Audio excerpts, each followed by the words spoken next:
అందరికీ చాలామంది మిత్రులు నిన్న నాకు చేస్తున్నటువంటి సూచన ఏంటంటే మళ్ళీ నన్ను మార్నింగ్ న్యూస్ చెప్పకపోతే ఆ వార్తలపైన నీ అభిప్రాయం మాకు ఎట్లా తెలవాలి, ఆ అనాలిసిస్ మాకు ఎట్లా తెలవాలి, ఏది దొంగ వార్త, ఏ పత్రిక ఏ వార్త ఎందుకు వేసింది, ఎందుకు మీరు చెప్పడం లేదు అని అంటే నేను పార్టీ నిర్మాణ కార్యక్రమాల్లో బిజీగా ఉండడం ద్వారా ఎక్కువగా ఈ వార్తల తెరువు రాలేదు. మరి మల్లన్న మీరు చెప్పినట్టు అవి దొంగ పత్రికలు, దొంగ వార్తలు రాస్తాయి, వాటి వర్గ ప్రయోజనాలు చూసుకుంటాయి అన్నప్పుడు ఇంకా మాకు అర్థం కావాల్సినటువంటి అంశాలు ఉంటాయి కదా, వాటిని మీరు చూడండి, మీరు కనీసం ఆ వార్తల్లో ఉన్నటువంటి మర్మాన్ని చెప్పండి అనేటువంటి ఒక విషయం నాకు చాలామంది మిత్రులు సూచన చేసినారు. సో కాబట్టి నేను పూర్తి స్థాయిలో పార్టీ కోసం కేటాయిస్తున్నప్పటికీ మార్నింగ్ సెషన్లో మాత్రం ఖచ్చితంగా వార్తలు ఎట్లా ఉన్నాయి, వార్తల మతలాబ్ ఏందో చెప్పాలనేటువంటి ఉద్దేశంతో సో ఇవాళ నేను రావడం జరిగింది. అసలు ఈ పత్రికలు ఏంటి, పత్రికలు ఎవరి ప్రయోజనాల కోసం పనిచేస్తూ ఉన్నాయి, ఫస్ట్ ఇక్కడ నుంచి స్టార్ట్ చేసుకుందాం.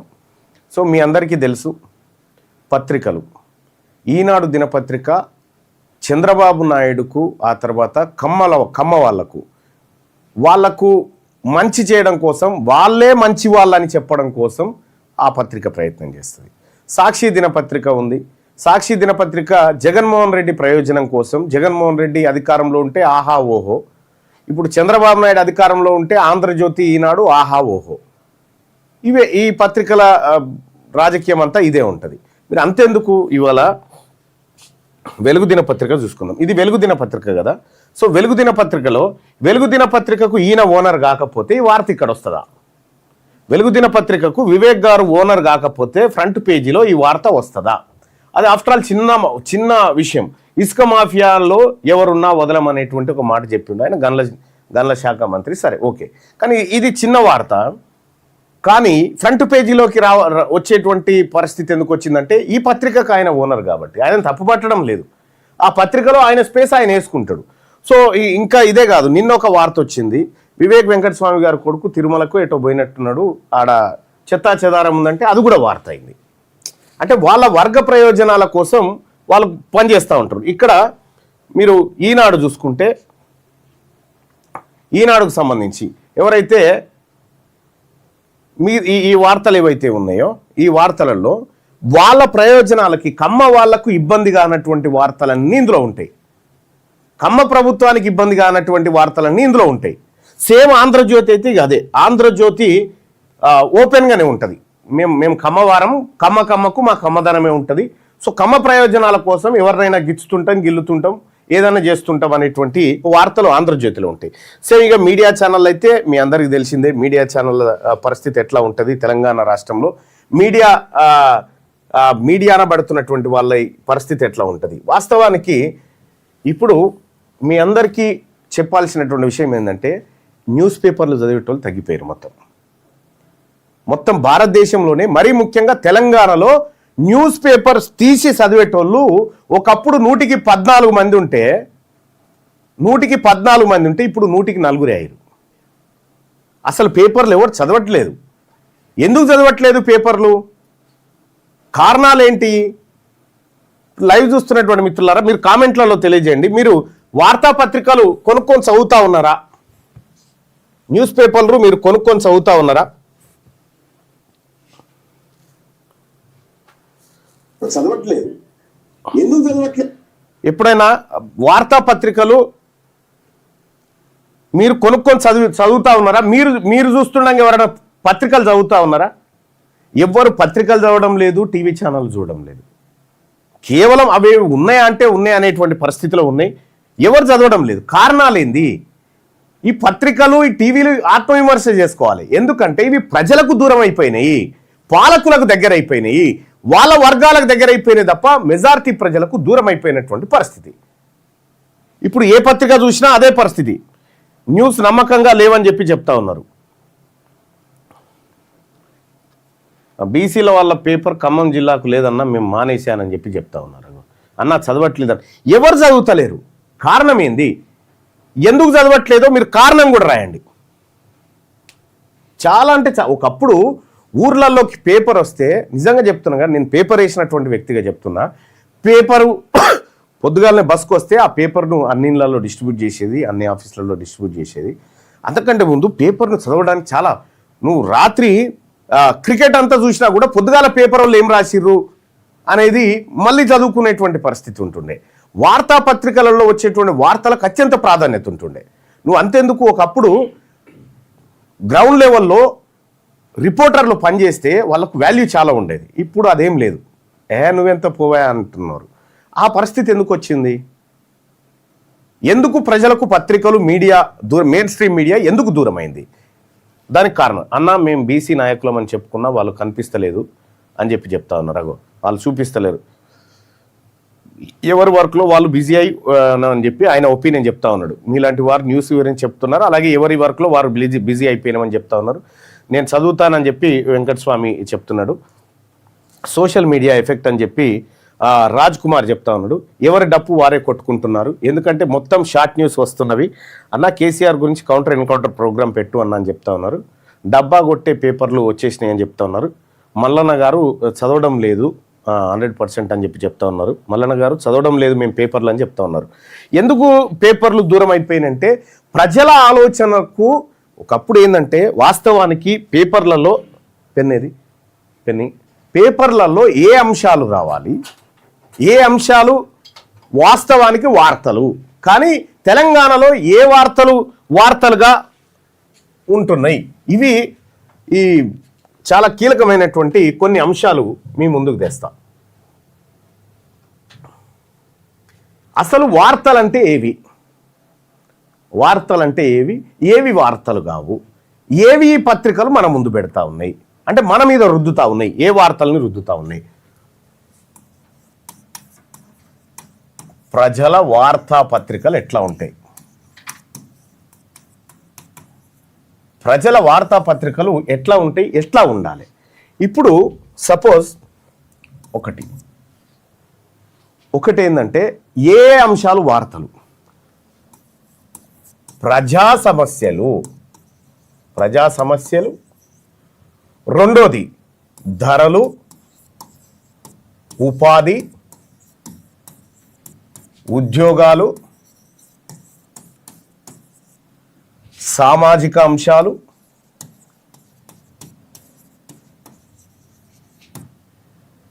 వీటన్నిటి తర్వాత రాజకీయాలు ఉండాలి. కానీ రాజకీయాలు ఫ్రంట్ పేజ్, ఇప్పుడు రాజకీయాలు అనేవి ఫస్ట్ పేజీలోకి వస్తూ ఉన్నాయి. కానీ రాజకీయాలు కాదు ప్రజలకు కావాల్సింది. ఎందుకంటే ఈ రాజకీయ నాయకులంతా దొంగలు అనేది క్లియర్గా జనానికి తెలుసు. పత్రికలు ఎంత మసిబూసి మారడికాయ చేసినా రాజకీయ నాయకుల పట్ల ప్రజలకు క్లియర్గా అభిప్రాయం ఉంది, వీళ్ళందరూ దొంగలని. ఈ అంశాలు విద్య,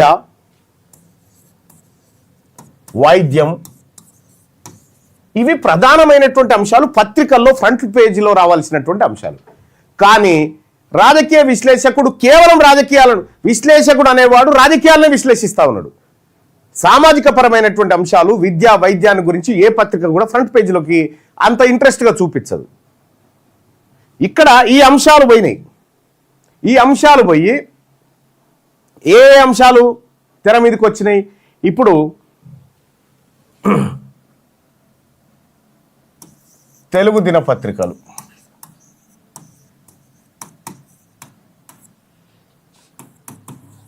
తెలుగు దినపత్రికల పరిస్థితి ఎట్లా ఉందంటే, ఇప్పుడు ఈనాడు ఉంది. ఇది రెండు రకాలుగా వార్తల్ని ప్రజెంట్ చేస్తుంది. ఎట్లా? ఒకటేమో చంద్రబాబు నాయుడుకు అనుకూలంగా వచ్చేటువంటి వార్త యాజ్ ఇట్ ఈజ్ ఉంటుంది. చంద్రబాబు నాయుడుకు వ్యతిరేకంగా వచ్చేటువంటి వార్త ఏదైతే ఉందో దాన్ని కనుమరుగు చేస్తుంది. ఒకటి చంద్రబాబు నాయుడుకు అనుకూలంగా ఉండేటువంటి వార్తలు తెర మీద తెస్తుంది. రెండోది చంద్రబాబు నాయుడుకు వ్యతిరేకంగా వచ్చేటువంటి వార్తలను కనుమరుగు చేస్తుంది. చంద్రబాబు నాయుడులో ఒకటే కోణం. ఒకవేళ చంద్రబాబు నాయుడు సీఎం లేకుండా జగన్మోహన్ రెడ్డి ఉండనుకో, అప్పుడు ప్రజా సమస్యల మీదకి వస్తుంది ఈనాడు పత్రిక. ప్రజలకు కావాల్సింది ఏంది, ప్రభుత్వం ఏ హామీలు ఇచ్చింది, ఏం అమలు చేయాలి, ఎందుకు చేయలేకపోతుందని. అప్పుడు ఈనాడు పత్రికకు పడరానటువంటి వ్యక్తి సీఎంగా ఉంటే ఈనాడు పత్రికలో ప్రజా సమస్యలు వస్తాయి. అదే చంద్రబాబు నాయుడు సీఎంగా ఉంటే ప్రజా సమస్యలు రావు. పెట్టుబడులు, గ్లోబల్ ఇన్వెస్ట్మెంట్లు, రైజింగ్లు, అద్భుతాలు ఇవన్నీ వస్తూ ఉంటాయి అన్నట్టు. సేమ్ ఆంధ్రజ్యోతి కూడా అదే పరిస్థితి.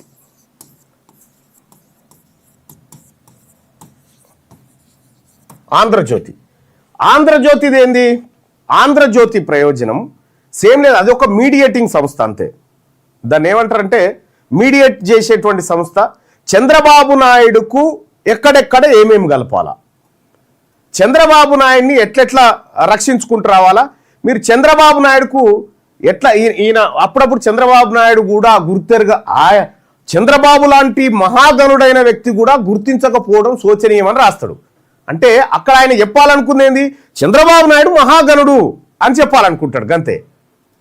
అటువంటి మేధావికే ఇది చిక్కకపోవడం అని చెప్తా ఉంటాడు అన్నట్టు. అంటే విశేషణాలతోటి ఎట్టి పరిస్థితిలో చంద్రబాబు నాయుడు ప్రయోజనాలను కాంక్షించాలనేది ఈ రెండు కమ్మ కులానికి చెందినటువంటి దినపత్రికలు, వాటి ప్రయోజనాలు దీంట్లో స్పష్టంగా ఉంటాయి. ఇక చంద్రబాబు నాయుడు పరిపాలన బాగాలేదని సాక్షి దినపత్రికలోనే వస్తుంది, ఈ రెండిట్లలో రాదు. ఎందుకు? అది జగన్మోహన్ రెడ్డికి మళ్ళా వంతబాడే పత్రిక కాబట్టి, జగన్మోహన్ రెడ్డి సంఖలోని పత్రిక కాబట్టి అది అట్టే వస్తుంది. ఇక వెలుగు దినపత్రిక ఉంది. వెలుగు దినపత్రిక ఓనర్ ఇప్పుడు కాంగ్రెస్ పార్టీలో ఉన్నాడు కాబట్టి కాంగ్రెస్ పార్టీ ప్రయోజనాలు చూడాల్సిందే. ఇక ఇంకొక ఆప్షన్ లేదు. అది ప్రతిపక్షంలో ఉండాలని కోరుకునే వాళ్ళు నేను ఒకరిని.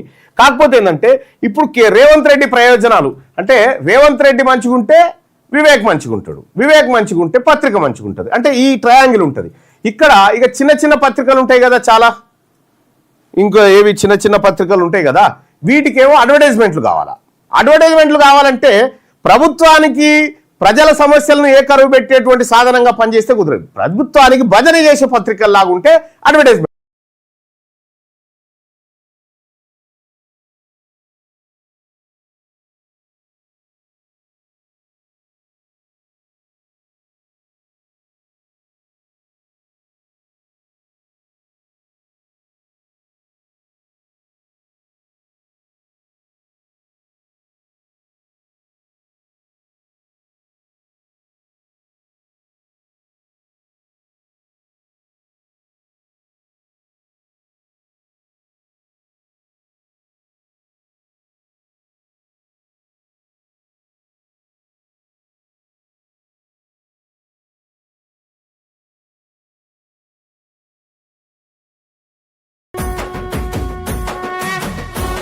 తెలంగాణ రాజ్యాధికార పార్టీ చేరాలంటే 9866524314 ఈ నెంబర్ కు వాట్సాప్ లో మిస్ కాల్ ఇవ్వండి. ఈ నెంబర్ కి మీరు మిస్ కాల్ ఇవ్వగానే మీకు ఒక లింక్ వస్తుంది. ఆ లింక్ పైన క్లిక్ చేసి మీరు దాంట్లో మన ఇందులో జాయిన్ కావచ్చు. తెలంగాణ రాజ్యాధికార పార్టీలో వెంటనే జాయిన్ కావచ్చు ఆ లింక్ ద్వారా మీరు ఎంటర్ అయితే.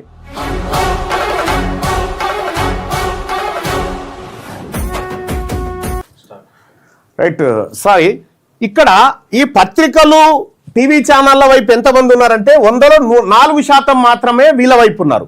96% మంది మాత్రం ప్రజలు, వ్యూవర్స్, రీడర్స్ అందరు కూడా 96% మంది ఈ సోషల్ మీడియా వైపు వచ్చినారు. ఈ సోషల్ మీడియాలో ఇప్పుడు జుకర్బర్గ్ ఉన్నాడు, ఫేస్బుక్ ఆయనకు ఈ కులాలతో సంబంధం ఉండదు, అది ఖుద్దు వ్యాపార సంస్థ. వాట్సాప్ అయినా అంతే, ట్విట్టర్ అయినా అంతే, ఇన్స్టా అయినా అంతే. సరే, ఇప్పుడు వీళ్ళకి బాసులు ఉండరు సోషల్ మీడియాలో. వాళ్ళు ఫ్రీగా నువ్వు ఏమనుకుంటున్నావో అది యాజ్ టీజ్గా వచ్చేస్తుంది దాంట్లో. దాంట్లో వచ్చేస్తుంది. కాబట్టి వాళ్ళకు వర్గ ప్రయోజనాలు లేవు. కాబట్టే ప్రజలు వీటిని విశ్వసిస్తూ ఉన్నారు. సరే, ఇందులో కొంత ఫేక్ న్యూస్ వచ్చినప్పటికీ ఇందులో వచ్చేదంతా స్వచ్ఛమైన న్యూస్ ఏం కాదు. ఇదంతా మ్యానిపులేటెడ్ న్యూసే వస్తుంది దీంట్లో. ఇక్కడ వాట్సాప్, ఇన్స్టా, ఫేస్బుక్ దీని ఇటువైపు 96% మంది ఉంటే పొద్దుగా లేవగానే మీరు పేపర్ పట్టుకుంటున్నారా, సోషల్ మీడియా పట్టుకుంటున్నారా? లైవ్ చూస్తున్నటువంటి మిత్రులారా మీరు కామెంట్ చేయండి.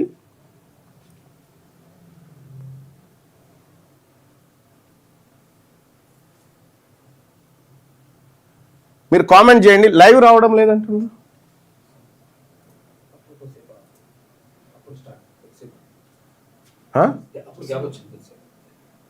వస్తుందా లేదా? శ్మశానం ముందు ముగ్గు, ఈ రాజకీయ నాయకులకు సిగ్గు శరం లజ్జ ఏమీ ఉండదు.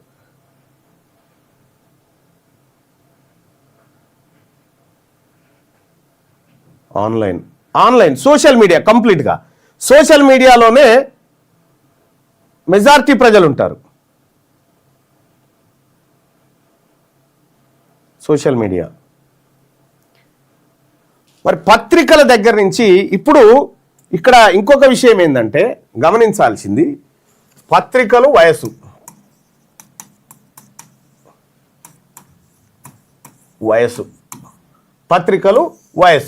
ఇక్కడ పత్రికలు కేవలం 50 సంవత్సరాల పైబడిన వాళ్లకు మాత్రమే ఆ 4% ఉన్నారు. యువకులకు కంప్లీట్గా పత్రికలు మీడియా సంస్థలు దూరం అయిపోయినాయి. ఇందులో వచ్చేటువంటి వార్తలు, పత్రికలలో వచ్చేటువంటి వార్తలు అవి కేవలము ఆ నాయకులను మెప్పించడానికే పనికొస్తా ఉన్నాయి. ప్రజలను మెప్పించడానికి ఈ పత్రికలు పనిచేయడం లేదు. అది క్లియర్గా అర్థమైంది. నమస్తే తెలంగాణ ఉంది, కేసీఆర్కు వెలమ వాళ్లకు తప్ప ఎవరికైనా పనికొస్తుందా? అది కేవలం ఆల వర్గాల కోసమే.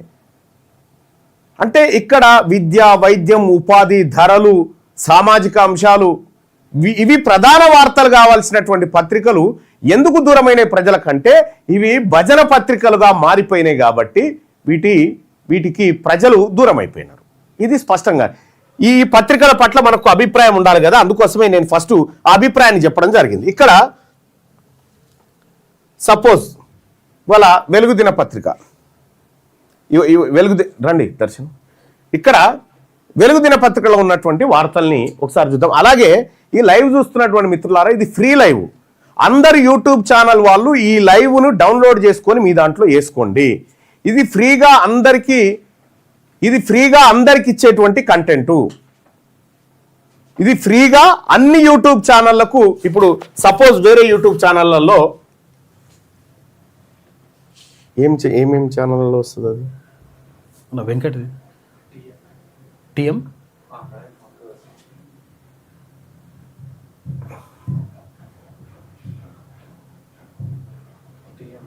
టిఎంఆర్.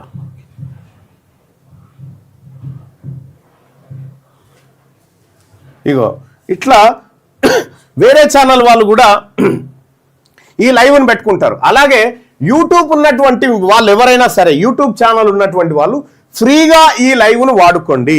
ఇది మేము మా భావజాల వ్యాప్తి కోసం అందరికీ ఫ్రీ కంటెంట్ ఇస్తా ఉన్నాము. ఫుల్గా ఫ్రీగా వాడుకోండి. ఇది మానిటైజేషన్ కాదు మా వైపు. మీరు ఆ వీడియోను వాడుకోవడం వల్ల మీకు డబ్బులు వస్తాయి. సో మీకు ఇక్కడ క్లియర్గా స్ట్రైకులు ఇగో ఏముండవు. ఇది తీన్మార్ మల్లన్న అఫీషియల్ పేజ్ అని ఉంటుంది. ఈ పేజీలో ఉన్నటువంటి దీన్ని కాపీ చేసుకొని డౌన్లోడ్ చేసుకొని మీ యూట్యూబ్ ఛానళ్లలో వేసుకోండి. ఇది కేవలం భావజాల వ్యాప్తి కోసం మేము చేస్తున్నటువంటి ప్రయత్నం, అంతేగాని ఇది లాభాపేక్ష కోసం చేస్తున్నటువంటిది కాదు. తెలంగాణ రాజ్యాధికార పార్టీ ఈ నిర్ణయం తీసుకుంది దీని మీద. అందుకోసమే మీరందరూ కూడా ఫ్రీగా వాడుకోండి. ఇక్కడ వెలుగు దినపత్రికలో ఉన్నటువంటి వార్తలు చూద్దాం. జిహెచ్ఎంసీకి కొత్త టీం వచ్చింది. హైదరాబాద్ లో 12 జోన్లకు కొత్త కమిషనర్లు, వీరిలో 8 మంది ఐఏఎస్లు, 4 సీనియర్ ఆఫీసర్లు. ఎంఏయుడి ప్రత్యేక ప్రధాన కార్యదర్శిగా జయేష్ రంజన్, టీజీపీఎస్సీ సెక్రటరీగా ఎం హరిత, ఎన్నికల సంఘం కార్యదర్శిగా లింగ్యానాయక్. భారీగా ఐఏఎస్లను బదిలీ చేసిన ప్రభుత్వం. ఇప్పుడు ఎందుకు బదిలీ చేసింది? ఇప్పుడు ఏం అవసరం వచ్చింది ప్రభుత్వానికంటే, రాబోయే జిహెచ్ఎంసీ ఎన్నికల్లో మొత్తం సెటప్ చేయాలి, అనుకూలంగా ఉన్న వాళ్ళని పెట్టుకోవాలి. ఆ సెటప్ చేయడం కోసం ఈ దుకాణం తెరిచారు. 60 సర్కిళ్లు, 12 జోన్లు, జిహెచ్ఎంసీ వార్డుల డీలిమిటేషన్ ఫైనల్ నోటిఫికేషన్ జారీ. 300 వార్డుల్లో సరిహద్దులు ఖరారు చేస్తూ తుది ప్రకటన విడుదల చేసినట్ట. ఇప్పుడు జిహెచ్ఎంసీలో 150 వార్డులు పోయి 300 వార్డులు అయినాయి. ఔటర్ రింగ్ రోడ్ లోపల ఉన్నాయన్నీ జిహెచ్ఎంసీ పరిధిలోకి వచ్చేసినాయి, ఆనుకోరు ఉన్నాయి కూడా వచ్చేసినాయి. ఇప్పుడు జిహెచ్ఎంసీ పరిధిలోకి వచ్చిన తర్వాత ఎంతమంది కార్పొరేటర్లు, ఎంతమంది సర్పంచులు, ఎంతమంది అవకాశాలు పోయినాయి? చాలా మంది అవకాశాలు పోయినాయి. ఇప్పుడు కొత్త సిటీని సృష్టించాలంటే ఈ బుడబుడ ఉండకూడదు కదా. ఈ బుడబుడాటిని పక్కకు జరిపి ఇప్పుడు కొత్త సిటీని కూడా ఫ్యూచర్ సిటీ అనో ఇంకోటనో తెస్తా ఉంది. ఇప్పుడు అది కనిపించాలంటే ఇవన్నీ మాయం కావాలి. దీని దుకాణం ఇది. ఇక లక్నోలో 65 అడుగుల వాజ్పేయి విగ్రహం. లక్నోలో ప్రేరణ స్థల్లో నిర్మించిన 65 అడుగుల మాజీ ప్రధాని వాజ్పేయి, తర్వాత దీన్ దయాళ్ ఉపాధ్యాయ, శ్యామ్ ప్రసాద్ ముఖర్జీ విగ్రహాలను గురువారం వాజ్పేయి జయంతి సందర్భంగా ప్రధాని నరేంద్ర మోడీ ఆవిష్కరించారు. ప్రేరణ స్థల్ను 65 ఎకరాల్లో 220 కోట్లతో నిర్మించారట ఈ బొమ్మలు. అంటే మీరు ఒకసారి గమనించండి, ఈ లైవ్ చూస్తున్న మిత్రులారా, ఈ లైవ్ని మీ వాట్సాప్ గ్రూప్లలో షేర్ చేయండి దయచేసి. ఒక విషయం చెప్తా, భారత ప్రధానమంత్రి నరేంద్ర మోడీ గారు 97 విదేశీ పర్యటనలు చేసిండు. ఇప్పటికీ 97 విదేశీ పర్యటనలు చేసిండు. 79 దేశాలు తిరిగిండు. ఉగాండా, రువాండా, బువాండా అంతా 10,000, 20,000 లక్ష మంది, 140 కోట్ల మందిని విడిచిపెట్టి ఆడికి పోతా ఉంటాడు. ఆ కథ వేరే. 79 దేశాలు తిరిగిండు. భారత పార్లమెంటు నడుస్తూ ఉంది. ఇప్పుడు పార్లమెంటు నడుస్తుందంటే పార్లమెంటుకు సభానాయకుడు ఎవరు? ప్రధానమంత్రి కదా. సభానాయకుడే విదేశీ పర్యటన పోతాడు, ఈడ పార్లమెంట్ నడుస్తూ ఉంటుంది. సో ఇటువంటి ప్రధాని ఎక్కడ ఉండడు, ఇటువంటి ప్రధాని ఎక్కడ కూడా ఉండడు. ఏదో ఒక రోజు అట్లా వస్తాడు, మళ్ళీ విదేశీ పర్యటన కానీ వెళ్ళిపోతూ ఉంటాడు. 79 దేశాలు తిరిగిండు ఇప్పటికీ. 79 దేశాలు. అవార్డులు కూడా ఇచ్చారు వాళ్ళు. ఎక్కడెక్కడ అవార్డులు మీకు ఇస్తున్నామాడు, అవార్డు ఇస్తున్నామంటే గాలి మోటార్ వేసుకో. ఒక ప్రధానమంత్రి బయటికి వెళ్ళాలంటే 1 గంటకి ఎంత ఖర్చు అవుతుంది ఎవరికైనా? ఒక ప్రధానమంత్రి బయటికి వెళ్ళాలంటే కనీసం 3 కోట్ల రూపాయలు ఖర్చు అవుతుంది. వ్యవస్థ 3 కోట్ల రూపాయలు ఖర్చు అవుతుంది. ఈయన 79 దేశాలు బట్టి తిరిగిండు. ఎన్ని వేల కోట్లు ఖర్చు అయిందో ఇంకా మీరు అంచనా వేసుకోరు. మళ్ళీ పోతే ఏమైనా ప్రయోజనం అంటే ఏం లేదు. ఈ అవార్డులు తీసుకున్నాడు, సైట్ సీయింగ్లు, పర్యటనలు, ఈ రకంగా ఆయన ఉంటుంది. ఎవరిది? నరేంద్ర మోడీ గారిది. ఫిర్బి మళ్ళా ఇవి అదనంగా లక్నోలో 65 అడుగుల వాజ్పేయి విగ్రహం. వీళ్ళ అధికారంలో ఉన్నారు కాబట్టి వీళ్ళ విగ్రహాలు, వాళ్ళ అధికారంలో ఉంటే వాళ్ళ విగ్రహాలు. ఇప్పుడు సామాన్యుని విగ్రహాలు, సామాన్యం పైసలు వాళ్ళ జేబులకేం గుంజి వీళ్ళ విగ్రహాలు పెట్టాలి. ఎవరన్నా వాజ్పేయి అన్నాడన్న చెప్పిండా నా విగ్రహం పెట్టాలన్నా మీరని? అట్లుంటుంది అలా కథ. క్రిస్మస్ వేడుకల్లో ప్రధాని నరేంద్ర మోడీ క్రిస్మస్ వేడుకల్లో పాల్గొన్నారు. గురువారం ఆయన ఢిల్లీలోని క్యాథడ్రల్ చర్చ్ ఆఫ్ ది డిపెన్షన్లో క్రైస్తవులతో కలిసి ప్రార్థన చేశాను. ఇక్కడ బీజేపీ సోదరులు చాలా మంది క్రైస్తవం మీద పడతా ఉంటారు, క్రైస్తవులను ఇట్లా అంటూ ఉంటారు. ప్రధానమంత్రి పోయేమో దండం పెడతాడు, మీరేమో కింద గిచ్చులాడుతూ ఉంటారు వాళ్ళతో. K4 మిసైల్ పరీక్ష సక్సెస్ అయింది. అణ్వాయుధ సామర్థ్యం గల K4 మిసైల్ను రక్షణ శాఖ విజయవంతంగా పరీక్షించింది. న్యూక్లియర్ సబ్మెరైన్ INS అరిగాత్ నుంచి ఈ క్షిపణిని టెస్ట్ చేసిండ్రు. 3500 కిలోమీటర్ల దూరంలోని లక్ష్యాన్ని క్షిపణి ఛేదిస్తుందట. రైట్గా ఇది ఎప్పుడైతే మీరు చూసుకోండి, పేపర్లలో నీళ్ల వార్తలు, ప్రాజెక్టుల వార్తలు వచ్చినాయంటే దాని వెనకాల కమిషన్ దందలే. ఇంకా నువ్వు గుర్తుపెట్టుకోర్రి, జనం ఏడ డిమాండ్ చేయరు, ఏడ రోడ్డు ఎక్కరు, కానీ ఈ వార్తలు తీసుకొస్తాయి ఇవి పత్రికలు. ఎందుకు? దీని వెనకాల వాళ్ళ కాంట్రాక్టర్ల ప్రయోజనాలు క్లియర్గా ఉంటాయి. ఇక్కడ ఎక్కువ తోడుకున్నది ఏపీనే. ఈ సీజన్లో కృష్ణా నీళ్ళ వాడకం టీఎంసీలో శ్రీశైలంలో నుంచి 13 టీఎంసీలు తెలంగాణ వాడితే 240 టీఎంసీలు ఏపీ వాడింది. మరి ఎవడు కారకుడు? 2 ఏళ్ల నుంచి రేవంత్ రెడ్డి ఉన్నాడు కదా. ఈ ముఖ్యమంత్రి విఫలమైనట్టే కదా, రేవంత్ రెడ్డి ఫెయిల్యూరే కదా ఇది. ఇక్కడ నాగార్జున సాగర్ నుంచి 110 టీఎంసీలు తెలంగాణ వాడితే 350 టీఎంసీలు ఏపీ వాడింది. ఈ వాటర్ ఇయర్లో ఇప్పటి వరకు ఏకంగా 600 టీఎంసీల దాకా కృష్ణా నీళ్లు తరలింపు. అధికార పక్షం, ప్రతిపక్షం, అప్పుడున్న కేసీఆర్, వీళ్ళందరూ కూడా ఫెయిల్యూరే కదా. కృష్ణా జలాల్లో రావాల్సినటువంటి వాటాను వదిలేసి 299 టీఎంసీలు మాకు జాలని వచ్చిన కేసీఆర్ ఓవైపు, ఇక్కడ రేవంత్ రెడ్డి గారు అప్పనంగా పోని మా గురువు గారు చంద్రబాబు నాయుడు గారికే పోతా ఉన్నాయి కదా అని ఆయన అటు దోషిపెడతా ఉన్నాడు. ఈ దోషిపెట్టేటువంటి దొంగల ముఠ మన ప్రజలకు ప్రజా ప్రయోజనాల కోసం ఏం పనిచేస్తలేదు. టీఎంసీల కొద్ది నీళ్ళు ఎత్తుకపో, ఇక్కడ కాంట్రాక్టర్ మెగా కృష్ణారెడ్డి, అక్కడ కాంట్రాక్టర్ మెగా కృష్ణారెడ్డి, వనకచెర్ల కట్టిన ఆయన ఇక్కడ రెండింటికి మెగా కృష్ణారెడ్డి. మళ్ళా ఇక్కడ 600 టీఎంసీల దాకా కృష్ణా నీళ్లు తరలింపు.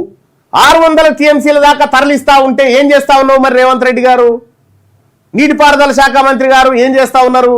తరలించకపోతా ఉంటే నేను చెప్పినాం కదా, హంద్రీనివా నుంచి ఎంత పోవాలి, ఎంత పోతా ఉన్నాయి అని చెప్పి క్లియర్ గా ఆపాలి కదా. మరి అవి ఆపే దమ్ము ధైర్యం లేదు, ఎదిరించే సత్తా లేదు. జరిగినాయి కాదు ఈ వాటర్ ఇయర్ లోనే. తెలంగాణ వాడుకున్నది దాదాపు 120 టీఎంసీలే. నాగార్జున సాగర్ కుడికాలో నుంచే 350 టీఎంసీలు తీసుకెళ్లిన ఏపీ. శ్రీశైలం నుంచి మరో 240 టీఎంసీలు తరలింపు. సాగర్లో వేగంగా పడిపోతున్న నీటి నిల్వ, పూర్తి సామర్థ్యానికి 68 టీఎంసీల లోటు. పరిస్థితి ఇట్లనే ఉంటే కృష్ణా నీళ్ల తరలింపులో ఏపీ రికార్డు ఖాయం. నిరుటి వాటర్ ఇయర్ లో 734 టీఎంసీలను తీసుకుపోయిన పక్క రాష్ట్రం. ఈసారి అది 750 టీఎంసీలకు చేరుకుంటుందని అంచనా. మనం మరో 100 టీఎంసీలైనా వాడుకుంటామా లేదా అనే ఈ ముఖ్యమంత్రి ఉన్నన్ని రోజులు, ఈ ముఠా ఉన్నన్ని రోజులు ఏమీ వాడుకునే పరిస్థితి ఉండదు. మన పక్కనే కృష్ణమ్మ బారుతున్నా మన బీళ్ళకు కావాల్సిన నీళ్లను మనం వాడుకోలేని పరిస్థితి నెలకొంది. ఏటా ఇదే జరుగుతున్న ఏడాది మరింత ఆందోళనకరంగా మారింది. 2015లో బీఆర్ఎస్ పాలకులు చేసిన సంతకాల పాపం ఇప్పటికీ తెలంగాణను వెంటాడుతూనే ఉన్నది. నీవు లీగల్గా ఇప్పుడు వాళ్ళు సంతకం చేసిరు, లీగల్గా ఎంత పోవాలి? మరి ఇప్పుడు దొంగతనం ఎత్తుకపోతా ఉన్నాడు కదా, దొంగతనం ఎత్తుకపోయేదానికి అడ్డుకట్టేయమని రాదు చూద్దాం రేవంత్ రెడ్డి గారిని. అడ్డుకట్టేయమని అదే ఆపాలి కదా, అది వేసుడు ఉండదు. ఇప్పుడు ఏదో కేసీఆర్ పాపం లెక్క. కేసీఆర్ పాపాత్ముడేనా? కాదని ఎవడంటలేడు. కేసీఆర్ పాపాత్ముడే, కాదని ఎవడంటలేడు. కానీ ఈ పుణ్యాత్ముడు ఆపాలి కదా. మరి ఈ పుణ్యాత్ముడు ఆపేది ఉండే కదా. జవాన్లు ఇన్స్టాగ్రామ్ వాడొచ్చంట. ఆర్మీ జవాన్లు సోషల్ మీడియా వాడకంపై ఉన్న నిషేధాన్ని కేంద్రం కాస్త సడలించింది. ఇక మీద జవాన్లు, సైనికాధికారులు ఇన్స్టాగ్రామ్, ఫేస్బుక్, ఎక్స్ తదితర సోషల్ మీడియా ప్లాట్ఫామ్స్ వాడొచ్చని చెప్పింది. అయితే పోస్ట్ చేయడం, కామెంట్ చేయడం నిషేధించింది. ఇంకా మరి ఎందుకు వాడేం చేయాలి? దాన్ని చూసి పట్టుకోనేడు వాళ్ళకి అంతే. ఇప్పుడు మీరు పోస్ట్ చేయొద్దు, కామెంట్ చేయొద్దు, వాడొచ్చు. మీరు ఏది కొత్త బట్టలు వేసుకోవాలి కానీ ఇంట్లోకి బయటికి వెళ్ళదు. మీరు కొత్త బట్టలు వేసుకోవాలి. ఎందుకు వేసుకోవాలి కొత్త బట్టలు? నలుగురు చూస్తారనే కదా. కొత్త బట్టలు వేసుకోవాలి, ఇంట్లో కూర్చోవాలి. ఇది అన్నట్టు కథ. ఇసుక మాఫియాలో ఎవరున్నా వదలం. ఫస్ట్ పట్టుకుంటే కదా వదలన్నా లేదా అనేది తెలియదు. పట్టుకునే లేదా. మొత్తం కాంగ్రెస్ పార్టీ నాయకత్వం ఈ నదీ పరివాహక ప్రాంతాల్లో చేస్తున్న దందనే మెయిన్ దందనే ఇది. పోలీస్ ఆఫీసర్లైనా ఆఖరికి సొంత పార్టీ నేతలైనా చర్యలు తప్పవు. త్వరలోనే అందరి భర్తం పడతాం. మంత్రి వివేక్ వెంకటస్వామి హెచ్చరిక. ప్రజలకు తక్కువ ధరకే ఇసుక సప్లై చేస్తామని హామీ. మంచిర్యాల జిల్లాలో పర్యటన పలు అభివృద్ధి కార్యక్రమాలకు ప్రారంభోత్సవాలు అని చెప్పి ఇక వెలుగు దినపత్రిక కాబట్టి ఫ్రంట్ పేజీలో ఆ వార్త వస్తుంది. ఇక రేవంత్ను కట్టేసి కొట్టినా తప్పులేదు. ఇక వీళ్ళదో భాష, ఈయనదో భాష, ఆయన అన్ని వ్యక్తిగతమే తప్ప సమాజం కోసం. రేవంత్ లాగుల తొండలు ఇవ్వాలని ఆయన ఈయనతో వీళ్ళు ఏమి ఇడుచుకోరు. వీళ్ళు నిజంగా వీళ్ళని తొండలు ఇడుచుకోమంటే ఇడుచుకోరు. వీళ్ళకి తొండలు వీళ్ళకి దొరకకపోతే మనం పంపించినా కూడా తొండలు ఇడుచుకోరు. వీళ్ళు ఈ మందికి తొండలు ఇడిచే రకం వీళ్ళంతా.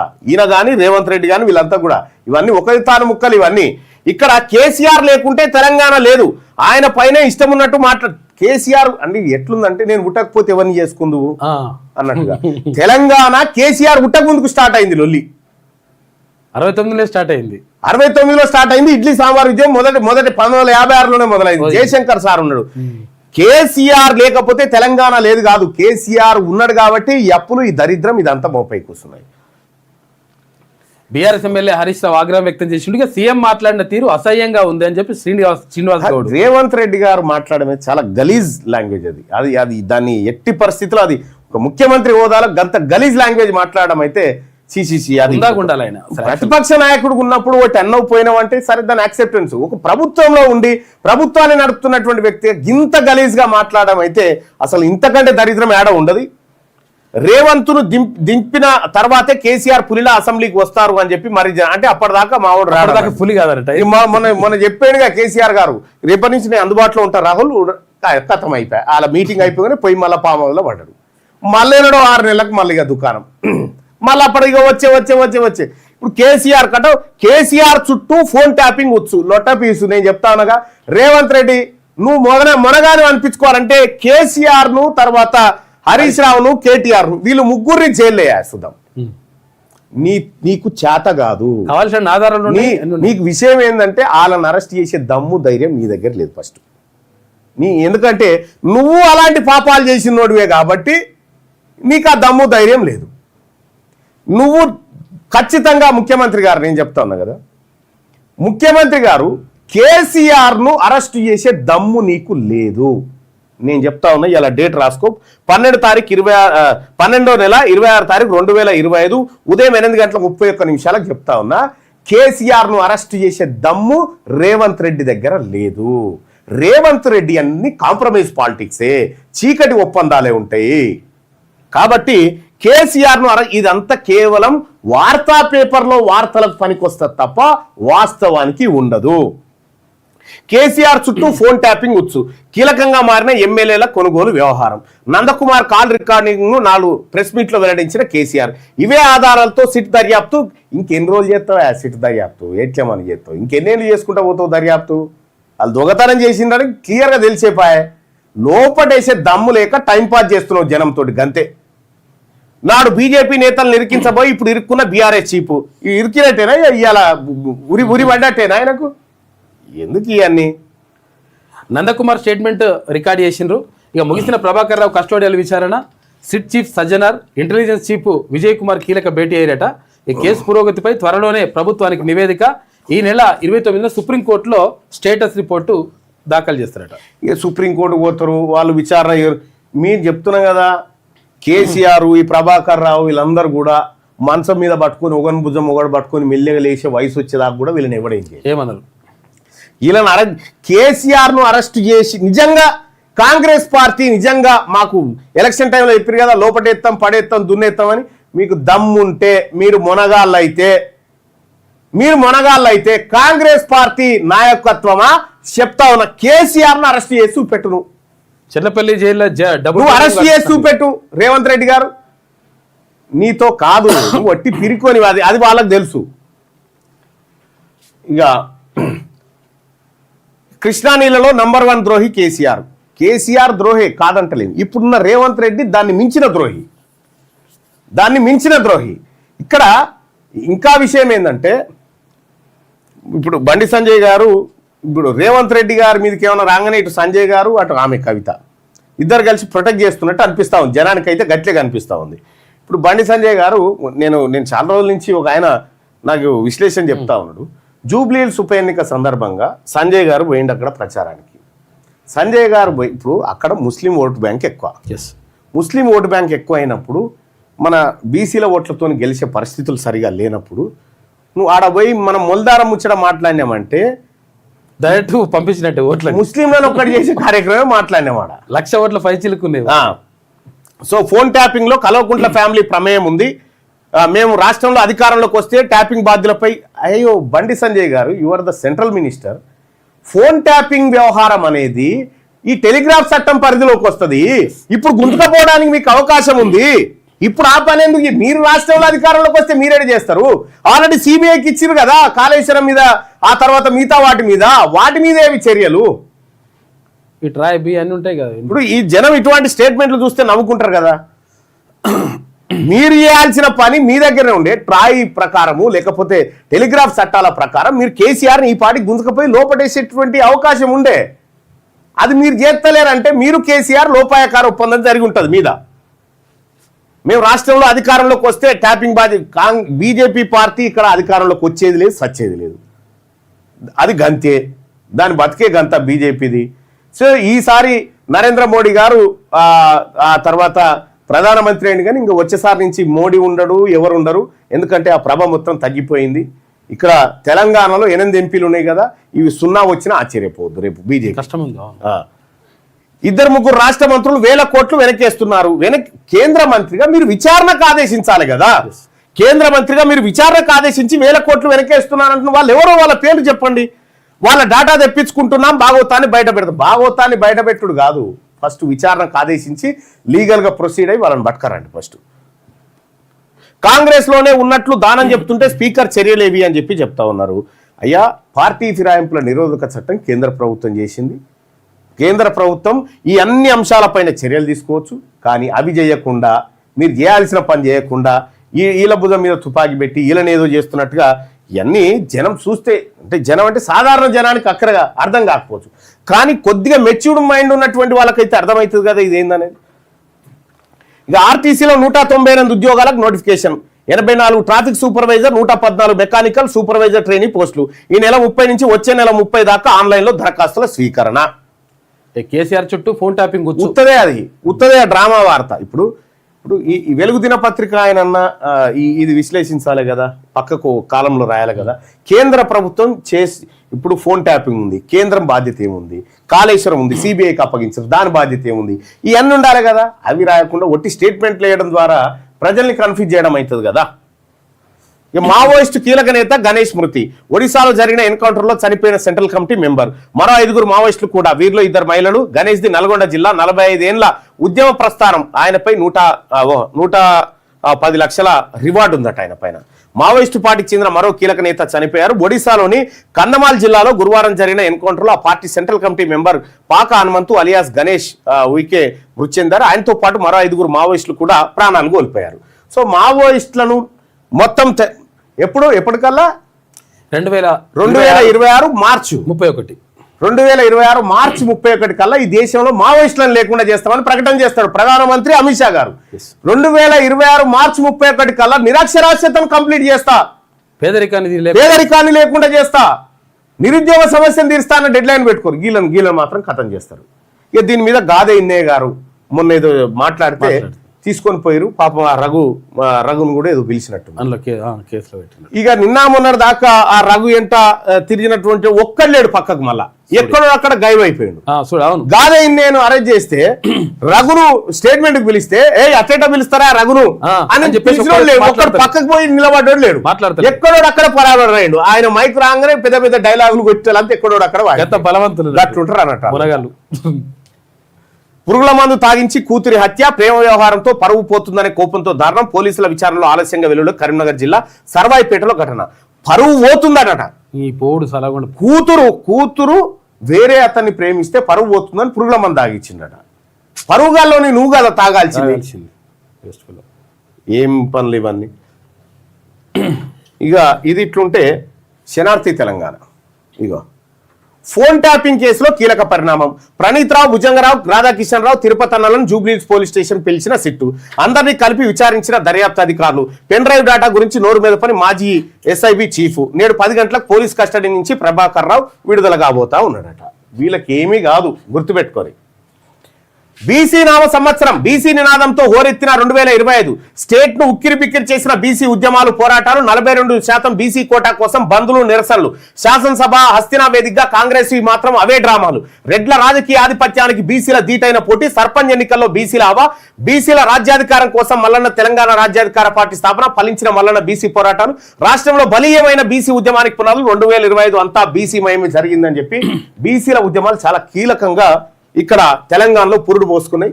అవి మనకు చాలా కీలకంగా అర్థమైనటువంటిది. మీరు చూసిరు, బీసీ వాదం ఇటీవల కాలంలో బలపడినంతగా వేరే ఎప్పుడు కూడా బలపడలేదు. గతంలో బీసీ ఉద్యమాలంటే ఏదో నామమాత్రంగా జరిగేవి. బీసీల హక్కుల సాధన కోసం అక్కడక్కడ అరాకొరగా మూవ్మెంట్స్ కనిపించేవి. అవి కూడా ఉపకార వేతనాలు, రుణాలు, పాఠశాల కళాశాలలో బీసీ సమస్యల ఉద్యమాలు అవుతుండేవి. నిజంగా వాస్తవానికి ఇప్పుడు నేను నిన్న మా సార్ చెప్పినటువంటిది నేను చెప్తా. 9th షెడ్యూల్ గురించి చెప్పాలా. 9వ షెడ్యూల్ చాలా మంది మాట్లాడుతున్నారు కదా. పార్లమెంట్ ఉభయ సభలు ఆమోదించిన తర్వాత 9వ షెడ్యూల్ పెట్టాలి అంటారు కదా. 9వ షెడ్యూల్ అంటే ఏంది? ఫస్ట్ 9వ షెడ్యూల్ అంటే ఏంది? 9వ షెడ్యూల్ ఎట్లా పుట్టింది? 9వ షెడ్యూల్ ఎందుకు బీసీల రిజర్వేషన్ రక్షణకు కవచంగా ఉండబోతుంది అని అంటే ఏమీ లేదు. ఇక్కడ 9వ షెడ్యూల్ అంటే మా సార్ చెప్పిన ఉదాహరణ మీకు చెప్తా ఉన్నా. ఇప్పుడు మన ఇంట్లో పాలు ఉన్నాయి కదా, ఆ పాలను పిల్లి తాగుతుంది అనుకో, గడికోపారు వచ్చి ఏం చేస్తాం? పాలను రక్షించుకోవడానికి ఉట్టికి పెడతామా? ఉట్టి కడతాంగా, ఉట్టి మీద పెడతాం. అవును, ఉట్టి మీద పెడతాం పాలని. అప్పుడు ఏమైతుంది? దూలానికి ఉట్టి ఉంటుంది, ఆ ఉట్టికి పెడతాము. అప్పుడు తాగడానికి దానికి ఛాన్స్ ఉండదు. ఈ భారత రాజ్యాంగంలో ఈ 9వ షెడ్యూల్ కూడా ఉట్టే. ఈ ఉట్టి అందకుండా ఇప్పటి వరకు ఇట్లుంటది.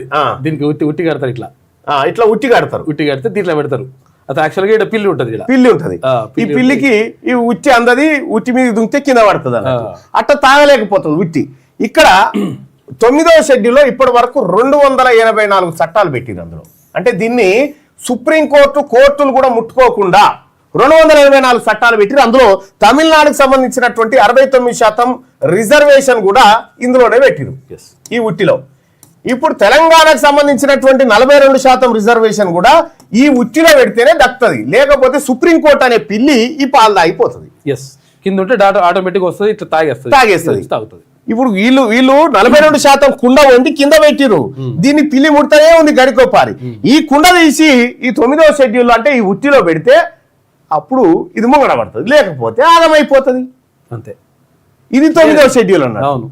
అయితే జవహర్లాల్ నెహ్రూ అప్పుడు అనేకమైనటువంటి సంస్కరణలు తీసుకొస్తా ఉంటే గడికో పారి సుప్రీంకోర్టు వచ్చి ఇది కుదరదని చెప్తా ఉంటే ఇట్లా కాదని చెప్పి తమిళనాడుకు సంబంధించినటువంటి అడ్వకేట్ జనరల్ గారు నెహ్రూకు సలహా ఇచ్చినట్ట ఈ 9వ షెడ్యూల్లో పెడదాం సార్ దీన్ని, ఈ ఉట్టిలో పెడదాం వీటన్నిటిని ఉట్టిలో పెట్టుడు స్టార్ట్ చేసినంట. అప్పటి నుంచి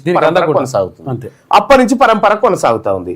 ఇప్పుడు బీసీలకు రిజర్వేషన్ రావాలంటే ఈ ఉట్టిలో పెట్టాలి. ఏ ఉట్టిలో? ఈ 9వ షెడ్యూల్ అనేటువంటి ఉట్టిలో పెడితే అది రక్షించబడుతుంది. 9వ షెడ్యూల్ అనేటువంటి ఉట్టిలో పెట్టాలంటే ఎవరు పెట్టాలి?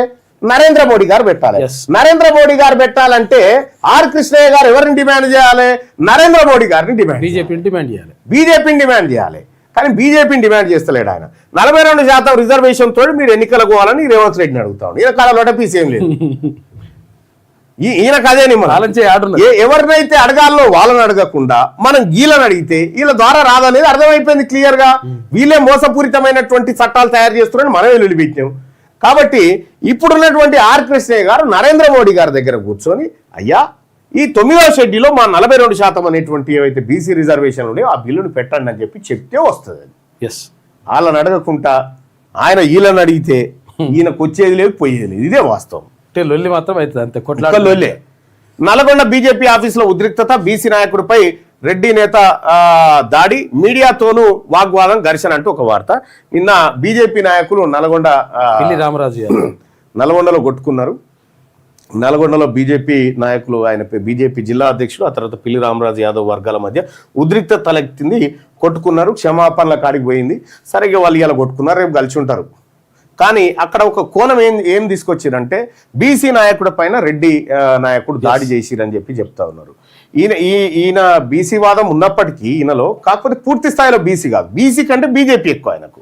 సో కాబట్టి రేపు పొద్దుగాల ఇప్పుడు నల్గొండలో ఉన్నటువంటి నాయకులు అర్థం చేసుకోవాల్సింది, ఒట్టెజానయ్య మీద దాడి, చెరుకు సుధాకర్ మీద దాడి, పున్నా కైలాస్ నేత మీద దాడి, రామరాజు యాదవ్ మీద దాడి. మీకు ఈ అగ్రవర్ణ పార్టీల్లో మీకు మిగిలేది దాడులే. ఇప్పటికైనా బుద్ధి తెచ్చుకొని ఆ పార్టీలలో, ఆ పార్టీ గుమ్మాల దగ్గర నిలబడకుండా బయటికి రాడి. ఆ పార్టీల గుమ్మాల దగ్గర రేపు పొద్దుగాల పిల్లి రామరాజు యాదవ్ గారు నీకు టికెట్ ఇస్తారనుకుంటున్నావు ఆడ? ఈ రెడ్లను, ఈ అప్పర్ క్యాస్ట్ను కాదని నీకు బీజేపీలో టికెట్ ఇస్తారని నువ్వు భ్రమపడుతున్నావా ఏంది? అది అయ్యేది కాదు, పోయేది కాదు. ఆ రోజు మళ్ళీ నీ కోత వేరే ఉంటుంది, కన్నీటి కోత. అది మళ్ళీ ఆ రోజు మాట్లాడుకున్నాం. గజ వణికిస్తున్న చలి, రాష్ట్రంలో దారుణంగా పడిపోయిన ఉష్ణోగ్రతలు. హైదరాబాద్లో 10.8 డిగ్రీలు, ఇటీవల పటాన్చెర్లో 5.4 డిగ్రీల సెల్సియస్ కనిష్ట ఉష్ణోగ్రత నమోదు. ఆదిలాబాద్లోను దారుణ పరిస్థితులు, ఉదయం బయటకు వెళ్లేందుకు జంకుతున్న పబ్లిక్. శాటిలైట్ మ్యాపింగ్ కావాలి, ఆ తర్వాతే రైతు భరోసా. అసలు సాగుదారులకే రైతు భరోసా ఇస్తాం, సర్కారు నిధులను వృధా కానివ్వం, రాష్ట్ర మంత్రి తుమ్మల నాగేశ్వరరావు అంటుండు. యాసంగి రైతు భరోసాకు సర్కారు మంగళం పెట్టిందట. ఇది ఏది అసలు శాటిలైట్ మ్యాపింగ్ కావాలి అప్పుడే ఇస్తామంటున్నా. అంటే అసలు శాటిలైట్ మ్యాపింగ్ ఇప్పుడు దేవడానికి యాసంగికి ఎగనామం అన్నట్టేనా? టీఆర్పీకి అన్ని మతాలు సమానమే, మైనార్టీల హక్కుల పరిరక్షణ తెలంగాణ రాజ్యాధికార పార్టీ అండగా ఉంటుంది. మత సామరస్యం, సామాజిక హక్కుల పరిరక్షణ కట్టుబడి ఉన్నాం. క్రైస్తవ సోదరుల క్రిస్మస్ శుభాకాంక్షలు. TRP chief Teenmar Mallanna. Gachibowli new city చర్చిలో ఘనంగా క్రిస్మస్ వేడుకలు. టీపీసీసీ ప్రధాన కార్యదర్శి సింగాపురం ఇందిరా ఆహ్వానం మేరకు వేడుకలకు ముఖ్య అతిథిగా హాజరైన మల్లన్న. టీఆర్పీలోకి చేరికల జోరు, గోషామయాల్లో భారీగా జైనింగ్స్.